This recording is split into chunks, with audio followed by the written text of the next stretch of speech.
buonasera, buonasera a tutti quanti, per favore, per favore, Pippo Paolo, tu lo sai, io vengo sempre qua, non ci mai niente che per favore, Pippo Paolo aiuto, fammi uscire una volta in televisione, tu lo sai, io sono stato sempre rientrato, che la media se mi volevo proprio, massimo Travesi viene da me, cioè ci dico no, io sono cliente, fammi uscire una volta in televisione, per favore, ci faccio una volta un provino, ci faccio un provino, a destra, a sinistra, sempre facendo, e non mai una volta uscire in televisione, sono clientare, pago cane, non paghi sempre cane, lo paghi tutte le volte che state pagando.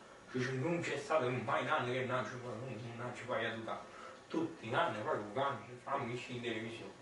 No, come la 1, la 3, passi che esci in televisione. Per favore. Avete sentito sicuramente il mitico Massimo Troise, una persona straordinaria per quanto mi riguarda.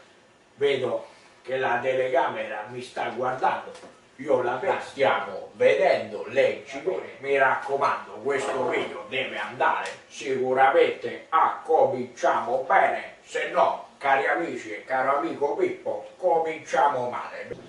Ciao ragazzi, oggi iniziamo subito una puntata di Art Attack, oggi faremo un provino. Avete un attacco d'arte? Bene, allora per fare un provino ci serviremo del fattore C, questo.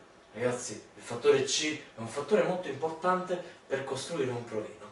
Però ragazzi, la cosa più importante per affrontare un provino e per sfondare nel mondo dello spettacolo, come ho fatto io, Giovanni Muciaccia, bisogna iscriversi a Talent 1. Talent 1, basta mandare il video. Ragazzi, speriamo che questo video andrà in onda. Ciao a tutti amici, per oggi i nostri attacchi d'arte finiscono qui, ma ci vedremo domani con tanti attacchi d'arte, qui con Giovanni, qui ad Art Attack. Ciao!